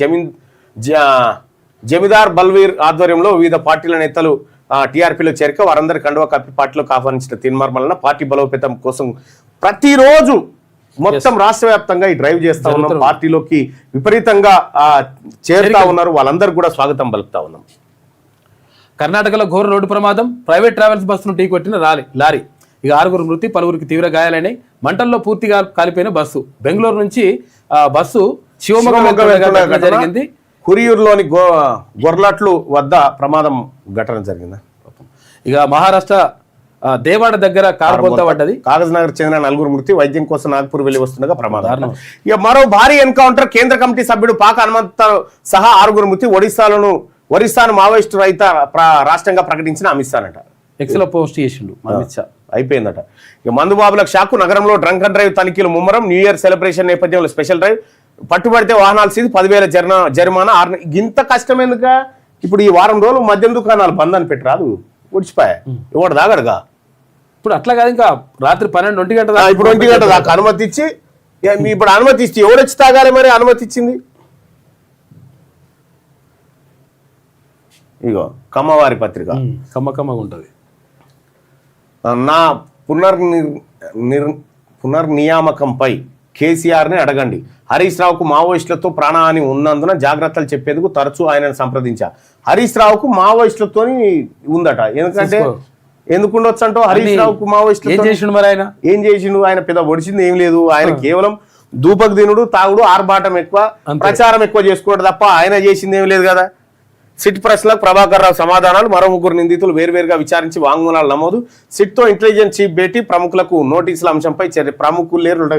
కేసీఆర్ ను పట్టే దమ్ము ధైర్యం ఈ దద్దమ్మ ప్రభుత్వానికి లేదు. ఇవన్నీ ఒట్టి డైలాగులే. మావోయిస్టు కేంద్ర కమిటీ సభ్యుడు గణేష్ ఎన్కౌంటర్. కొందమాల్లో ఎదురుకాల్పులు. మొత్తం 6 మృతి. గణేష్ ఎలియాస్ హనుమంతు, నల్గొండ జిల్లా. మావోయిస్టు రహిత భారతంలో కీలక ముందడుగు అని చెప్పి అమిత్ షా చెప్తా ఉన్నాడు. వాజ్పేయి విగ్రహం వద్ద ప్రధాని మోడీ, రక్షణ మంత్రి రాజ్నాథ్ సింగ్, లక్నో శ్యామ్ ప్రసాద్ ముఖర్జీ, దీన్ దయాళ్ దాంట్లో. పలువురు ఐఏఎస్ల బదిలీ. పురపాలక శాఖ హెచ్ఎండిఏ, తర్వాత స్పెషల్ సిఎస్గా జయేష్ రంజన్. జిహెచ్ఎంసీలో జోనల్ కమిషనర్ల నియామకం. కొందరు గ్రూప్ 1 అధికారులకు కూడా అదనపు బాధ్యతలు అప్పచెప్పారట. ఏకపక్షంగా దస్తావేజుల రద్దు చెల్లవు. తీర్పు వెలువరించిన హైకోర్టు. 22A న్యాయపరమైన ప్రశ్నలు వివాదాన్ని సీజే ముందుంచాలని. ఇంకా మీకు గమ్మత్ తెలుసా? 7,000 కోట్ల రూపాయల విలువైనటువంటి సత్యసాయి ట్రస్ట్ భూములు ఉన్నాయిడా. సత్యసాయి ట్రస్ట్ భూముల మీద ఏపీ హైకోర్టు కేసేసి సత్యసాయి మావోడు ఈ భూములు మాయని 7,000 కోట్ల రూపాయల మీద సత్యసాయి బాలసాయి ఆయన భూముల మీద కేసేస్తే ఈయన ఇప్పుడు 7,000 కోట్ల రూపాయలు ఈయన ఎవరు రేవంత్ రెడ్డి గారు చంద్రబాబుకు సమర్పించే పనులు ఉన్నాడు ఇప్పుడు ఈ భూములలో. దోమలగూడ దగ్గర ఉన్నది బాలసాహెబ్. అది కాదన్న ఇంకోటి ఈ సత్యసాయి. కృష్ణా జలాల్లో తెలంగాణకు అన్యాయం చేసింది కేసీఆరే.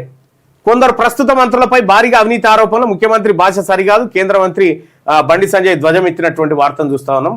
వాస్తవం ఏంటంటే మీరు చేయాల్సిన పనులు ఇచ్చిపెట్టి వేరే పనులు చేస్తుంటే అది విచిత్రంగా అనిపిస్తుంది.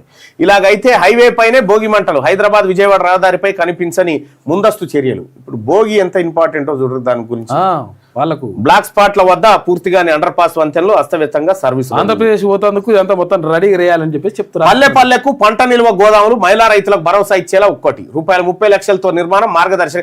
ఫస్ట్ ఆ రైతు వేదికలు కట్టిన ఆయన దాన్ని ఉపయోగించండి. ఫస్ట్ దాని దిక్కు దివారం లేదా బార్ షాపులు అయితున్నాయి. సీసాలు వాళ్ళ కొట్టిపోతా ఉన్నారు తాయిగాడ. ఇక తిరుమల కిటకిటనట. వరుస సెలవులతో పోటెత్తిన భక్తులు తిరుమలకు. ఇవి ఆంధ్రజ్యోతి మొదటి పేజీలో ఉన్న కమ్మదనం. ఈనాడు వార్తలు అవి. ఈనాడు ఇక అమెరికాలో సాగు బలా ఉందట. ఇక్కడిది లేదు.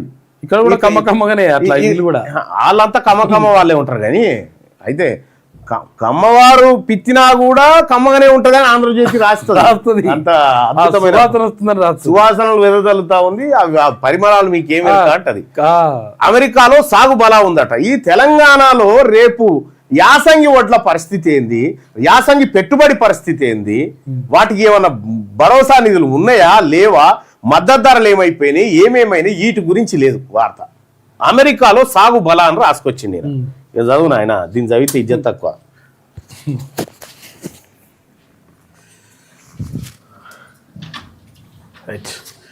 కాంగ్రెస్ ప్రభుత్వాలన్నీ ఒక్క కుటుంబాన్నే కీర్తించాయి. మిగతా జాతీయ నాయకులను విస్మరించాయి. నెహ్రూ కుటుంబంపై ప్రధాని మోడీ విమర్శలు. ఇక యూపీలో వాజ్పేయి 65 అడుగుల విగ్రహావిష్కరణ జరిగింది.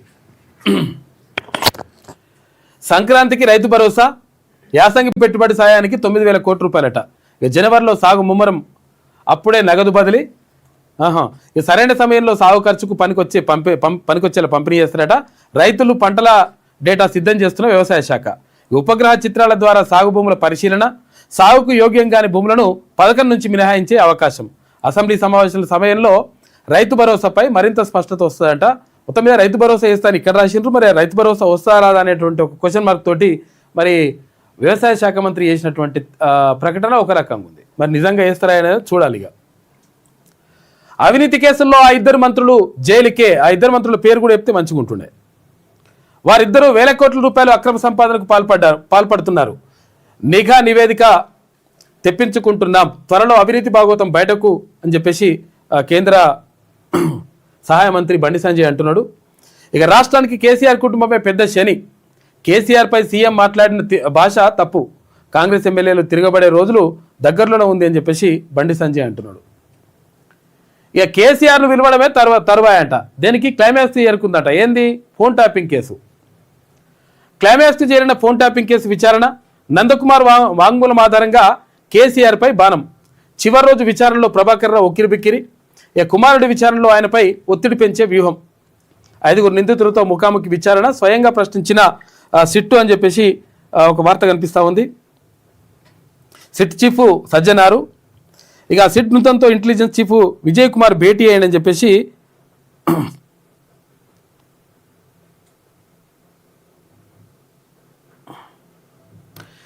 ఇక వార్త కనిపిస్తుంది. మొత్తం మీద ఇక్కడ కేసీఆర్ని విరవడమే తరువాయి, తర్వాత కేసీఆర్ ను పిలుస్తారు, తర్వాత హరీష్ రావు కూడా ఇంట్లో ఉంటాడు, అందరు ఉంటారని చెప్పేసి అంటున్నారు.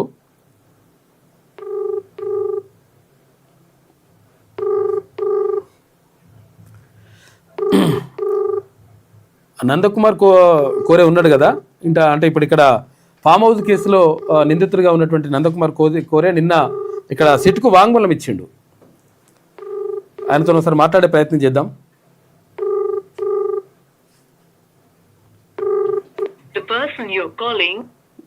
బిజీలో ఉన్నట్టున్నాడు. రైట్. ఆయన పిలిచిరు. మొత్తం మీద ఇక కేసీఆర్ లోపలికే పోతారు అన్నట్టుగా రాసుకొస్తారు, కానీ మీరు పోరా అంటే నమ్మకం లేదు దొరా అంటున్నారు పబ్లిక్. హైదరాబాద్ అభివృద్ధి బాధ్యతలు జేఎస్ రంజన్కు అప్పగిస్తురట. ఇంతకుముందిన ఐటీ అవన్నీ చూసుకుంటుండే.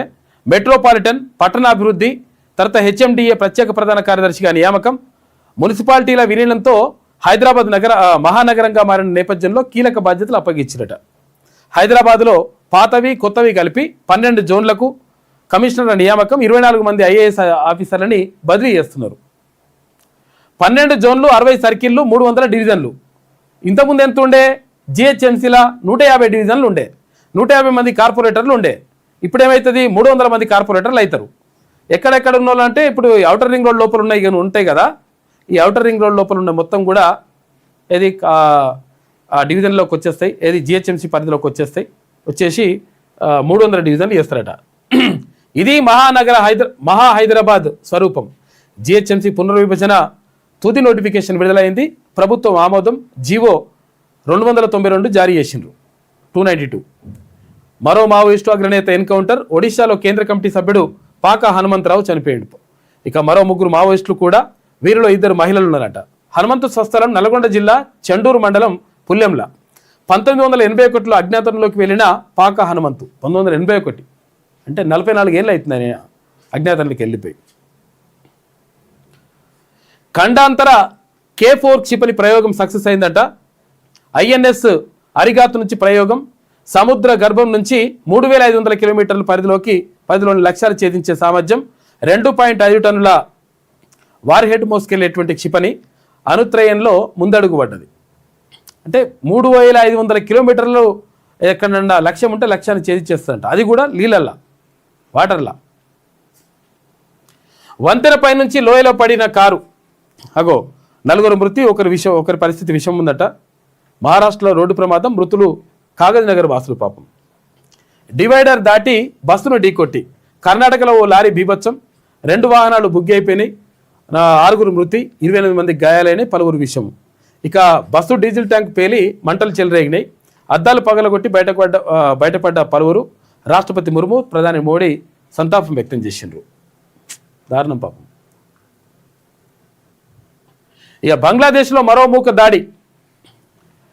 హిందూ యువకుడు అమృత్ మండల్ హత్య. వారంలో 2వ ఘటన కూడా చోటు చేసుకుందట. మొత్తం అక్కడ ఏంటంటే అసలు యాక్చువల్గా ఈ బంగ్లాదేశ్లో ఇదంతా కూడా జరగడానికి కారణం ఏంది అంటే అసలు యాక్చువల్గా ఇక్కడ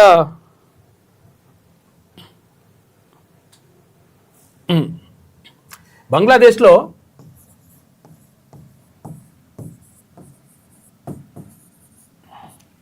బంగ్లాదేశ్కి సంబంధించి అసలు యాక్చువల్గా ఇక్కడ భారతదేశం ఉంటుంది కదా, భారతదేశ చిత్రపటం ఉంటుంది కదా, ఈ చిత్రపటానికి సంబంధించి ఇట్లా ఉంటే ఇట్లా ఉంటుంది కదా, ఈ చిత్రపటానికి సంబంధించి ఇట్లుంటే ఉంటుంది కదా. అయితే ఇక్కడ బంగ్లాదేశ్ ఉంటే బంగ్లాదేశ్ ఏం చేస్తుందంటే ఇక్కడ ఏవైతే ఇక్కడ ఈ రాష్ట్రాలు ఉంటాయి కదా, ఈ 7 రాష్ట్రాలు ఉంటాయి కదా, ఆ 7 రాష్ట్రాలకు సంబంధించి ఈశాన్య రాష్ట్రాలు అంటాం కదా మనము. ఆ ఈశాన్య రాష్ట్రాలు హిమాచల్ ప్రదేశ్, తర్వాత ఇక్కడ ఉన్నటువంటి రాష్ట్రాలు ఏవైతే ఉంటాయో ఆ ఈశాన్య రాష్ట్రాలను కలిపి ఒకడు బంగ్లాదేశుడు ఒకడు ఈ కలిపి బంగ్లాదేశ్లో ఇదంతా ఉన్నది, ఇదంతా మొత్తం బంగ్లాదేశీ అని చెప్పేసి ఆడు గీసిండు. గీసిన తర్వాత అట్లెట్లయితుందని చెప్పేసి వానిపైన అసలు యాక్చువల్గా దాడులు జరిగినాయి. దాడులు జరిగిన తర్వాత వాడు చనిపోయాడు. వాడు చనిపోయాడు. చనిపోయిన తర్వాత ఇదంతా కూడా ఇండియా వాళ్ళే ఉసిగొలిపి తర్వాత ఈ బంగ్లాదేశీల పైన దాడి చేస్తున్నారు అని చెప్పేసి ఒక పెద్ద ఉద్యమంలాగా చేసి భారతీయులు ఎవరైతే భారతీయులు కనిపించినా తర్వాత అక్కడ హిందువులు కనిపించినా, అక్కడ బంగ్లాదేశ్లో కూడా హిందువులు ఉంటారు. యాక్చువల్గా బంగ్లాదేశ్ కూడా భారతదేశంలో ఒక భాగంగా ఉండే గతంలో. అయితే ఉన్నప్పుడు అక్కడ పశ్చిమ బెంగాల్ నుంచి బంగ్లాదేశ్ విడిపోతుంది, ఇప్పుడు స్వాతంత్రానికి పూర్వమే.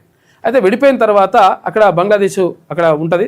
అయితే ఆ స్వాతంత్రం వచ్చిన తర్వాత పాకిస్తాన్లో భాగంగా ఉంటుంది. పాకిస్తాన్ దీన్ని పశ్చిమ పాకిస్తాన్ కూడా అని పిలుస్తారనమాట. అయితే ఈ బంగ్లాదేశ్ ఈ ఈశాన్య రాష్ట్రాలను కలుపుకొని ఇది గీస్తే ఇది కరెక్ట్ కాదని చెప్పేసి అంటే తర్వాత వాడిని చంపేస్తారు వేరే వాళ్ళు. చంపేస్తే ఇది భారతీయులే ఇది చేయించిండ్రు కాబట్టి భారతీయులు ఎట్టి పరిస్థితుల్లో ఉండనియద్దు, తర్వాత అందులో హిందువులని పైన దాడి చేయాలని చెప్పేసి అక్కడ హిందూ యువకుడి పైన దాడి చేసి చంపేసిండ్రు. చంపేయడమే కాదు తర్వాత మొత్తం కూడా కొట్టి తర్వాత తగలబెట్టి రకరకాలుగా హింసించిండ్రు. అటువంటి ఘటనలు ఇప్పుడు మళ్ళీ ఇంకా జరుగుతూ ఉన్నాయంట. దానికి సంబంధించి మొత్తం కూడా నడుస్తూ ఉంది కథ. కాబట్టి ఇక్కడ మరొక యువకుని పైన కూడా దాడి చేస్తూ ఉన్నారంట ఈ లంగా కొడుకులు. నిజంగా చెప్పాలంటే యాక్చువల్గా బంగ్లాదేశ్ దేశంగా మారడానికి కూడా భారతదేశమే కారణం. ఎందుకంటే ఇందిరాగాంధీ ప్రధానమంత్రిగా ఉన్నప్పుడు అక్కడ మాకు ఇక్కడ పశ్చిమ పాకిస్తాన్ కాదు, మేము బంగ్లాదేశ్ ప్రత్యేక దేశం కావాలని చెప్పేసి వాళ్ళు పోరాటం చేస్తే అప్పుడు ఇందిరాగాంధీ ప్రభుత్వం అక్కడ వాళ్ళకి సపోర్ట్ చేస్తుంది. సపోర్ట్ చేయడమే కాదు, స్వాతంత్రం వచ్చినప్పటి నుంచి ఇప్పటి వరకు కూడా కొన్ని వేల కోట్ల రూపాయలు, లక్షల కోట్ల రూపాయల ధాన్యం కానీ తర్వాత వాళ్ళకు అతివృష్టి వచ్చినా అనావృష్టి వచ్చినా ఏమొచ్చినా కానీ భారతదేశమే సహాయ సహకారాలు అందిస్తూ ఉంది. ఈ నియత్లేని లంగా కొడుకులు ఇప్పుడు మళ్ళీ భారతీయుల మీద తర్వాత ఇక్కడ హిందువుల పైన దాడి చేసేటువంటి ఈ కథలన్నీ నడుస్తూ ఉన్నాయి. రెచ్చగొడుతున్నారు అక్కడ లంగా కొడుకులు, రెచ్చగొట్టి ఇదంతా కూడా నడుస్తూ ఉంది. దీనిపైన భారతదేశం కేంద్ర ప్రభుత్వం ఎలాంటి నిర్ణయం తీసుకుంటుంది? ఐక్యరాజ్య సమితిలో దీనిపైన చర్చిస్తుందా, లేకపోతే వాళ్ళకు చేసేటువంటి సహాయాన్ని ఆపేస్తుందా, తర్వాత ఇక ఎవరికి సహాయం చేయకుండా ఏమైనా కట్టడేమైనా చేస్తుందా? ఇటువంటి దానిపైనే ప్రధానంగా చర్చ జరుగుతూ ఉంది. ఇటువంటి పరిస్థితి ఉన్నది అక్కడ బంగ్లాదేశ్లో. ఇటీవలే దీపు చంద్రదాస్ దారుణ హత్య చూసిండ్రు కదా అక్కడ. అసలు యాక్చువల్గా అవన్నీ విజువల్స్ చూపించలేకపోతున్నాం, మా దగ్గర ఉన్న విజువల్స్ కూడా. ఆ హిందూ యువకుని కొట్టి చంపింది, తర్వాత మంటల్లో పెట్టి కాలబెట్టింది కూడా. ఉద్రిక్తత పరిస్థితులు, పోలీసుల మోహరింపు. ఎన్నికల్లో అవామీ లీగ్ పోటీపై నిషేధం. 17 ఏళ్ల తర్వాత బంగ్లాకు తిరిగి వచ్చిన ఖలేదా జియా కుమారుడు తారిక్ రెహమాన్ అంట. ఇదంతా నడుస్తూ ఉంది. అక్కడ హిందూ యువకుల పైన భారతీయుల పైన దాడులు జరుగుతూ ఉన్నాయి. మేడారానికి సొబగులు. 251 కోట్ల రూపాయలతో సమ్మక్క సారలమ్మ దేవస్థానం ఆధునీకరణ. ఆదివాసీ దేవతల చరిత్ర ఉట్టిపడేలా శిల్పకళ చేస్తున్నట. మొత్తం శిల్పాలు చెక్కుతున్నారు. 31 రాతి శిలలతో ప్రాకార నిర్మాణాలు. ఇక గొట్టు గోత్రాలు శాశ్వత రూపం. మహాజాతర నిర్వహణకు చురుగ్గా ఏర్పాట్లు జరుగుతున్నాయి. ఇవాళ ఎంత 26 తారీఖు. ఇక్కడ జనవరి 28 తారీఖు నుంచి 31 తారీఖు దాకా మేడారం మహాజాతర, మహాకుంభమేళ అని చెప్పేసి అంటారు కదా, ఆ జాతర కొనసాగుతుంది. ఆసియా ఖండంలోనే అతిపెద్ద గిరిజన జాతర మేడారం జాతర. 1 కోటి మందికి పైగా భక్తులు ఇక్కడికి వచ్చి అక్కడ అమ్మవార్లను దర్శించుకుంటారని చెప్పేసి అంచనా వేస్తున్నారు. దానికోసం అని చెప్పేసి శాశ్వతంగా ఉండే విధంగా దానికోసం ఏర్పాట్లు చేస్తూ ఉన్నారు. అవి నడుస్తున్నాయి. వరినారికి చలిగండం. శీతల వాతావరణానికి రంగుమారి ఎదగకుండా పోతున్న నారుమల్లు కాపాడేందుకు రైతులు తంటాలు పడుతున్నారు పాపం. ఇక డివైడర్ దాటి బస్సులు ఢీకొట్టి కర్ణాటకలో ఓ లారీ బీభత్సం. 2 వాహనాలు బుగ్గిపైన అయిపోయినాయి. 6 మృతి, 28 మంది గాయాలు. పలువురి పరిస్థితి విషమంగా ఉంది. బస్సు డీజిల్ ట్యాంక్ పేలి మంటలు. అద్దాలు పగలగొట్టి బయటపడ్డారు. ఇక్కడ ఇది ఆంధ్రజ్యోతిలో ఉన్నటువంటి ప్రధాన కథనాలు. అయితే ఒకసారి ఆమె ఎటువా ఇక్కడ ఉందా? రైట్, ఏదో యాడ్స్ వచ్చినట్టున్నాయి. ఇక్కడ పెట్టిందా page number 3 right. Andhrababu gimmick Revanth కుమ్మక్కు, కేసీఆర్ పై కక్షతో పాలమూరును పడావు పెట్టిన రేవంత్ రెడ్డి. ఇదే అదనుగా బాబు రంగప్రవేశం, ఆయన చేతిలో పావుగా మారిన తెలంగాణ కాంగ్రెస్ సర్కార్ అని చెప్పేసి రాసుకొచ్చింది.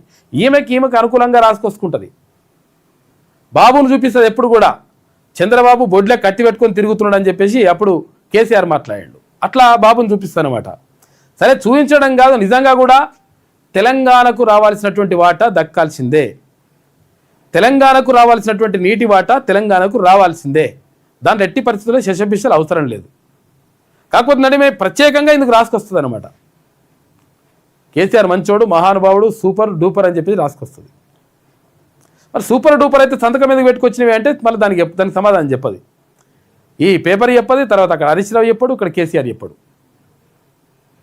811 టీఎంసీలలో 550 టీఎంసీలు తెలంగాణకు రావాల్సి ఉంటే 299 టీఎంసీలకే సంతకం పెట్టేసి వచ్చిండు కాక. ఇప్పుడు మళ్ళా వీళ్ళు కుంభక్కు పిమ్మక్కు అంటున్నారు. కుంభక్కు అయితే అయ్యిండ్రేమో. ఇప్పుడు అది కూడా ఇది మామూలు విషయం ఏముండదు. ఇక్కడ ప్రాజెక్టులో విషయంలో కథాకమావేశం నడుస్తుంది, అది వేరే విషయం. కానీ ఎట్టి పరిస్థితుల్లో తెలంగాణకు రావాల్సినటువంటి వాటా కోసం 100% ప్రభుత్వం పోరాటం చేయడం కాదు, 100% సాధించుకోవాలి. ఈయన మంచిగా కేంద్ర ప్రభుత్వం మంచిగా ఉంటుండు, కేంద్ర ప్రభుత్వంతో ఉండి మంచిగా వేసుకొని పోతుండంతా. పాలమూరుపై కుట్రలు కత్తులు దూసిందిలా. 2023 డిసెంబర్ 7న రేవంత్ రెడ్డి ప్రమాణ స్వీకారం. గత బీఆర్ఎస్ సర్కార్పై కక్షతోనో లేక కేసీఆర్ ఆనవాళ్లు చెరిపేయాలన్న కుతంత్రంతోనో కానీ అధికారం చేపట్టినటువంటి నెలలోపే 2024 జనవరి 1న 5,600 కోట్ల రూపాయలతో పాలమూరు ఉమ్మడి రంగారెడ్డి పరిధిలో 8 లక్షల ఎకరాలకు ఉమ్మడి రంగారెడ్డిలో. ఇదంతా కూడా ఇట్లా రాసుకొస్తూ ఉంటుంది. ఈమె కుట్ర 1 కుట్ర 2 ఇట్లా అని చెప్పేసి ఇట్లా ఈయన చేతులు పట్టుకొని ఇట్లా ఆడిస్తున్నట రాసుకొచ్చింది ఇవి. ఇక సింగరేణిలో 25 కోట్ల పెనాల్టీ మాఫీకి బిగ్ స్కెచ్. కాంగ్రెస్ నేత బంధువు కోసం నిబంధనలు గాలికి వదిలేసిరట. ఇందారంకనిలో ఓవర్ బర్డెన్ కాంట్రాక్టు జరిమానా మాఫీకి మాయాజాలం. ఇక సీఎం నుంచి జేఎస్ రంజన్ అవుట్ అంట. మున్సిపల్ అడ్మినిస్ట్రేషన్ విభాగానికి ట్రాన్స్ఫర్ అయ్యారు. భారీగా ఐఏఎస్ని బదిలీ చేస్తున్నారు. సర్పంచ్లపై సర్కారు కర్రపెత్తనం. స్థాయి సంఘాల పేరుతో స్వారీకి ప్లాన్ చేస్తున్నారంట. గ్రామానికి 4 ఇందిరమ్మ సంఘాలు, కాంగ్రెస్ కార్యకర్తలే ఉండేలా ప్రణాళికలు, అభివృద్ధి పనుల్లో వారికి అధికారాలు, ఆందోళనలో సర్పంచులు పాలక వర్గాలని చెప్పేసి ఒక వార్త తీసుకొచ్చింది. 62వసారి ఢిల్లీకి రేవంత్ అని చెప్పేసి ఎన్నిసార్లు పోతున్నాయి ఈమె లెక్కేసుకుంటున్నా కూర్చున్నది. 1వసారి 2వసారి అండి.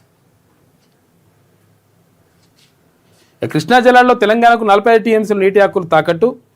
వచ్చి రాగానే వెంటనే 5 కోట్ల రూపాయల కాలువల టెండర్లు రద్దు చేసిందట. ఉమ్మడి రంగారెడ్డిలో 5 లక్షల ఎకరాలు ఆయకట్టు చిన్న భిన్నం అని చెప్పేసి ఈ మొత్తం అంతా ఉల్టా రాసుకొస్తుంది ఈమె. మేము అద్భుతంగా చేసుకొచ్చినాం, ఇక అంతా మొత్తం పోయిందని. డెస్క్ జర్నలిస్టుల ఉద్యమ బేరీ. జర్నలిస్టుల మధ్య విభజన రేఖన సరికాదు. GO number 252ను మార్చాల్సిందే. జీవోతో 10,000 మందికి అన్యాయం అని చెప్పేసి అల్లం నారాయణ 27న కలెక్టరేట్ల ముట్టడి అని చెప్పేసి TUWJ ప్రకటించింది. ఈ డెస్క్ జర్నలిస్టులని తర్వాత ఇక్కడ అక్కడ బయట ఉన్నటువంటి జర్నలిస్టులని వేరుగా ఎందుకు చూస్తున్నారు? ఈ లంగకత్తలు ఎందుకు పడతారు నాయన? ఈ ముసలి వాళ్ళు తీసుకుపోయి ఆడ కూర్చోబెడితే, ఈ ప్రెస్ అకాడమీలో కూర్చోబెడితే అలా కమిటీలు వేస్తే డెస్క్ జర్నలిస్టులు వేరు, వీళ్ళు వేరు, వాళ్ళు వేరు. ఇప్పుడు మీకు ఏం తెలుసు? ఇప్పుడు ఏం నడుస్తుంది తెలుసా ఏమన్నా? అంటే ఇప్పుడు గతంలో ఇప్పుడు ఏమైతే లాస్ట్కి వస్తే అరే కేసీఆర్ మంచివాడు ఉంటారు నాయన అన్న కాడికి వచ్చింది. ఇప్పుడు మళ్ళీ ఈ జర్నలిస్టుల విషయంలో ఏమైతే ఇటువంటి కథలు ఎందుకు పడుతున్నారు? ప్రభుత్వానికి చెడ్డ పేరు వస్తుంది. మీరు అనవసరంగా మీరు ఏమనుకుంటారో కానీ మేము వాళ్ళని వేరు చేస్తాం, వీళ్ళని వేరు చేస్తాం, ఇట్లా అనుకుంటే వాళ్ళు మొత్తం వేసేది మొత్తం కూడా డెస్క్ జర్నలిస్టులే వేస్తారండి లోపల. మీ వార్త ఉండాలన్నా వద్దా, హెడ్లైన్ పెట్టాలన్నా వద్దా, ఏం చేయాలని డిసైడ్ చేస్తారు డెస్క్ జర్నలిస్టులే. మీ పని అవుతుంది ఇట్లా అనవసరంగా గోక్కోకుండ్రి. డెస్క్ జర్నలిస్టు, ఈ జర్నలిస్టులు అవి అని చెప్పేసి ఇవన్నీ మళ్ళా విభజన లంగకథలు అన్నట్టు ఇవన్నీ కూడా బంద్ చేయరు. మొత్తం మీద జర్నలిస్టులు వాళ్ళకు మంచి జరగాల్సింది పోయి తర్వాత కొంతమందికి ఎక్కువ మందికి లబ్ధి చేకూర్చాల్సింది పోయి అది పక్కకు పెట్టేసి ఏదో పీకేసినట్టు ఏదో ఏకేసినట్టుగా అంతా పెట్టుకుంటే మీ గోరి మీరే కట్టుకున్నట్టు. రాజకీయ సమాధి కట్టుకున్నట్టు లెక్క. ఇక వాళ్ళకు మరి తెలిసి మాట్లాడుతారో తెలియక మాట్లాడుతారో, అప్పటి పరిస్థితులు వేరు, ఇప్పటి పరిస్థితులు వేరు. ఇప్పుడు ఆయన డెస్క్ జర్నలిస్టే రాసుకుంటుండ్రు, డెస్క్ జర్నలిస్టే మొత్తం విషయం అని తెప్పించుకుంటుండ్రు, రకరకాలుగా ఎంత ఇబ్బందులు పడతా ఉన్నారు. వీళ్ళు ఫీల్డ్ కూడా పోతున్నారు. అవన్నీ ఇచ్చిపెట్టేసి ఇది వేరు అది వేరు అని లంగ కథలు పడితే మంచిగా ఉండదని చెప్పేసి డెస్క్ జర్నలిస్ట్ అంటా ఉన్నారు. మొత్తం అది ఉద్యమ కార్యాచరణ చేస్తున్నారు. కలెక్టరేట్లో ముట్టడి చేస్తారట. మరి చూడు ఎట్లుంటుందో లెక్క. అదే మంచి చేసేదేమైనా పీకేదేమైనా ఉంటే అలా ఇంట్లో బిల్లు ఇప్పియారు అదరా నాయన. ఆ ఇండ్ల స్థలాలు ఇండ్లు అవి ఇప్పియారు. అవి ఏమో మెహర్బానీ చేస్తారు పోయాడ. మేము అట్లా చేసినాం పీకేసినట్టుగా.